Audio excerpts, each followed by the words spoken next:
everyone! 안녕하세요 여러분! Hola todos! This is your favorite YouTuber, sebomi. Today I'll be talking about my life as a remote worker slash freelancer slash digital nomad. So since I've been working remotely and traveling around the world, I've constantly got lots of messages asking about this topic.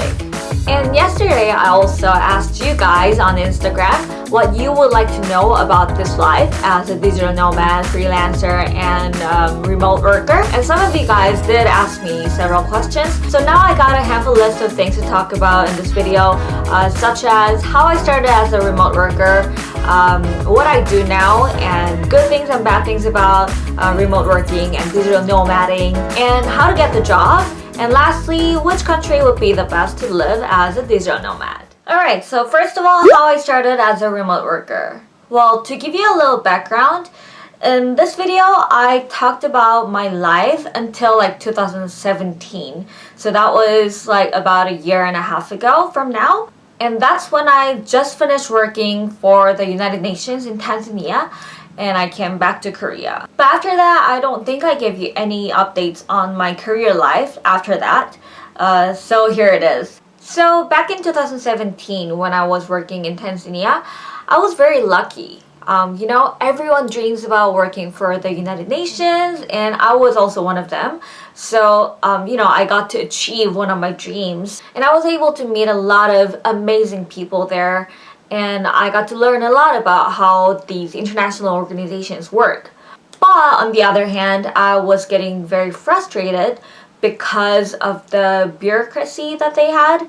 Well, so this really depends on everyone's experience, but I was craving for more of a creative environment. And then it was this one day that I met this one German girl who was staying in Tanzania for about 2 months, and she was telling me that she was earning money online, so basically working remotely, and this enabled her to work and travel at the same time. So I thought, how cool. I want to do that. I want to be that. So that was around the end of my contract with the UN anyway, so I started searching for jobs, which can be done remotely. And then my contract with UN finished in August 2018, and then right away I started my new job as a remote worker in also August 2017. So until now, I've been working remotely for about a year and a half, and throughout this time, I was able to stay in Colombia for like 3 months and Spain for a month and a half, and travel to some other countries as well.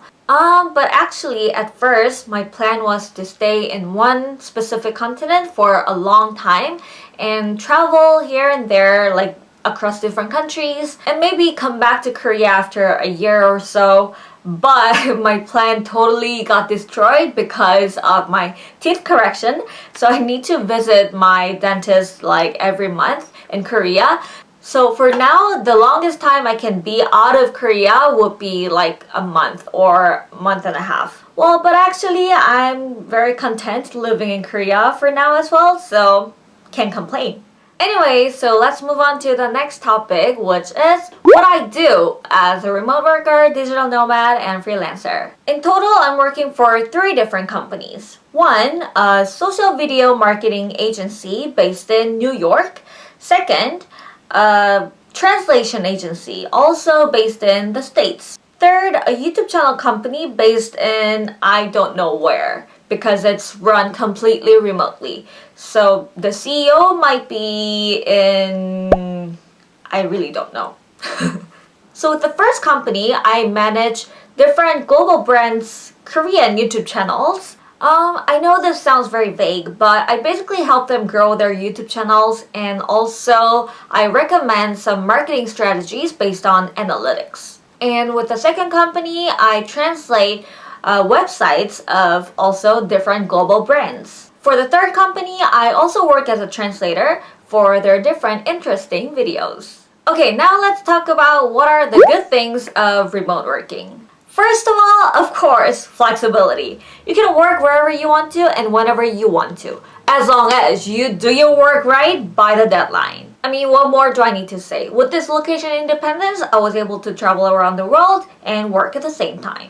It also gives you a lot of efficiency because you can work when you can, like when your brain functions. Like, imagine, with 9 to 5 jobs, like how many times did you just go to work for the sake of going to work? And in the morning time, you just stay there zoned out pretty much and not knowing why you're there. But with this remote work, you can take time. You can just admit when you can't work because your brain simply is not awake yet. And a good thing about being a freelancer is you can earn as much as you work. You can get an honest amount of income. You can also take as many breaks as you want as long as it doesn't interfere with your work and your income stream. And this point I'm going to be talking about is more relevant when you compare it to the Korean corporate environment. 이건 제가 한국말로 할게요.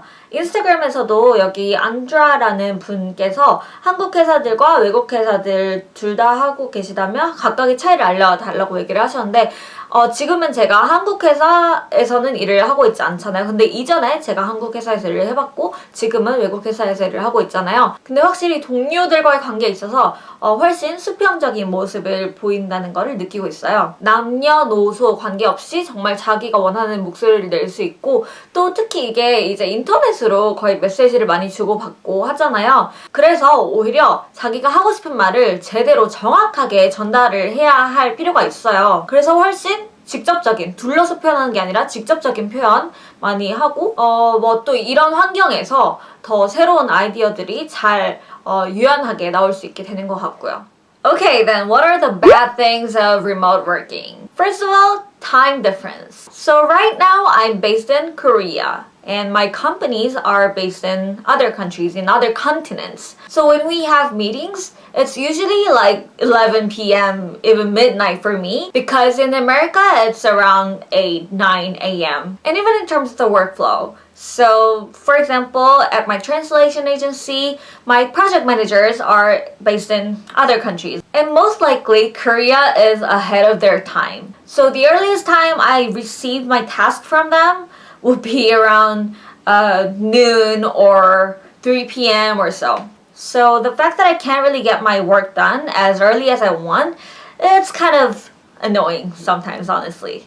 Secondly, the loneliness, because I don't have an office to go. I don't have coworkers around. I'm aware that most of the conflicts at work arise because of the coworkers. So considering that, sure, I'm quite lucky, but at the same time, I do miss the sense of belonging and sometimes talking to the person next to you. And especially when you travel as a digital nomad in a foreign place, you do meet like different people who are also working remotely at co-working spaces, for example. But honestly, I was also quite frustrated with these relationships because they're very transient. They're very temporary. Sure, I'm not saying you can't meet lifelong friends when you travel or you work as a digital nomad, but it's very less likely. Third bad thing. This is something I mentioned as one of the good things too, but it can be a bad thing too, which is you work wherever and whenever. So this is what I realized when I was living in Colombia and Spain. So these two places I loved and I constantly had desire to explore, but at the same time I had to work. I had to sit down and work. You know, work is work in the end. You can have fun only when you finish your work. So it looks like digital nomads like travel all the time, but in fact what they actually do is to work a lot of time where they want to stay and maybe play a little during the weekend or just after work during the weekdays. Imagine, honestly, it's kind of disappointing. Like, you are only several meters away from a beach where you just want to sit down and get tanned and go into the water. But in reality, what you have to do is work. So for me personally, after realizing this, I decided that I want to just, stay in one place and travel often. So that's what I'll do this year. I'm gonna be moving to Itaewon in Seoul in Korea and just take breaks, not like work and travel at the same time. Alright, last bad thing. This is also what I mentioned as one of the good things, which is you can earn as much as you work. So honestly, when you work 9 to 5, there are some times when you don't do anything but still earn money, right? When you go to the bathroom, for example, and you stay there for like 10, 20 minutes and you still get the money. But that's not the case with freelancers. I don't know how others do it, but for me, I write invoice or reports every month detailing what I did for this company for how many hours, how many minutes. So again, I only get the money as much as I worked. I don't get paid for pooping. That's the point. Well, despite all these negative sides of remote work, digital nomading, and freelancing, if you're still ready to go for it, okay, let me tell you how to get it. You know what? Actually, you just need to find a way to do whatever you're doing remotely. So if you're doing your job 9 to 5 and going to the office, maybe you can start by asking your boss if you can do your job remotely. These days, it's so easy to do everything online. You can meet people, you can have discussions on video chats. Whenever you have an idea, you can just write an email, Slack, or use whatever messenger your company is using. You just need to persuade your boss really well. That's it. But if this doesn't work, it's actually time to search for a remote job. It's quite simple. You just go to LinkedIn or Indeed or whatever job search website you use. You have to think strategically when you look for a job. So now you're looking for a remote job, right? Then type in the word remote. That's the most important keyword right now. Then after the keyword remote, you need to type in your field or your strength. So in my case, my strength and the field I was looking for was digital marketing. So I would type in remote digital marketing. Or in terms of translation, I would search for remote Korean translation. If you're a web designer, it would be remote web designer. If you're a programmer, type in remote programmer. If you're a data analyst, type in remote data analyst. But there are some jobs where in the job description, it doesn't really mention it can be done remotely, but it doesn't also mention that you can't work remotely either. Then in that case, just apply. Like a lot of times you can just apply with your resume and cover letter is not required usually. So just apply, and if they actually get back to you, you can suggest working remotely to them. Maybe after passing some interviews, if they still like you as a person and your resume and everything, they might really consider hiring you remotely. Then what is really important in getting hired as a remote worker? Skills. Make sure you are a skilled worker and prove that you can do your work well and right. 한국 분들 같은 경우에는 저처럼 이렇게 외국 회사에서 일을 하고 싶으시다면 당연히 어느 분야든 간에 어느 정도의 영어는 기본으로 하셔야겠죠. 동료들이랑 일을 해야 되니까. 그런데 저처럼 이렇게 번역이나 언어를 아예 다루는 그런 일 같은 경우에는 훨씬 더 높은 수준의 영어를 요구하겠죠. 그리고 당연히 디지털 노마드로서 다른 나라에 가서 여행을 하면서 일을 하고 살려면 어느 정도의 영어 또는 그 나라의 언어는 어느 정도 할 줄 아는 게 훨씬 많이 도움이 되겠죠. So lastly, which country is the best to live in as a digital nomad? I would say there are several hub countries popular for digital nomads. So in Asia, that would be Chiang Mai in Thailand, Bali in Indonesia. In Latin America, Medellin, Colombia, like I went last time. Cancun, Mexico is also popular. Costa Rica is also popular for beach and surfing. In Europe, Barcelona, Budapest, Prague. In Africa, I've seen people staying in South Africa. But really, it really depends on where you want to go. So there's this website called Nomad List, where you can find information about different countries with ratings by actual digital nomads. There are several qualities that digital nomads specifically look for in a country, such as Wi-Fi, like the speed of the Wi-Fi, the cost of living, the cheaper the better, the climate, not too hot, not too cold, and safety. You don't want to die. So as long as these needs are met, I think it really depends on one's preference. In my case, I prefer countries where they spoke Spanish because I want to practice my Spanish. And actually, there are some Facebook groups for digital nomads around the world, and they talk about like which country is the best to live in, which city is the best to live in. So when I was choosing which city to live in Colombia, I really referred to their opinions. Like, they talked about how great Medellin is as an innovative hub for mild climate. It's like spring all year round, so it has a very mild climate. So I picked the city, stayed there for 2.5 months, and after that I went to Cartagena for about 10 days. And I actually realized that I like Cartagena much more than Medellin because I prefer hotter weather. Like, Medellin was still cold for me. So as I said, it's spring all year round, and at night it gets quite cold, like around 10 degrees Celsius, for example. But for me, that was very cold. I was like used to Tanzanian weather, the tropical climate. So actually, I think I would have loved living in Cartagena, even though they say the Wi-Fi there isn't so good. But in terms of climate, I prefer Cartagena much more than Medellin. So I think all that I said pretty much cover what you guys wanted to know. Yeah, I answered Andrea-nim's question. I answered Sunny's question. Also, let me see. Well, okay, there are a couple questions that I haven't answered yet, which is in Korean. 해외 여기저기 자주 옮겨 다녀도 연애 잘하는 법. 제가 연애를 잘 했을까요?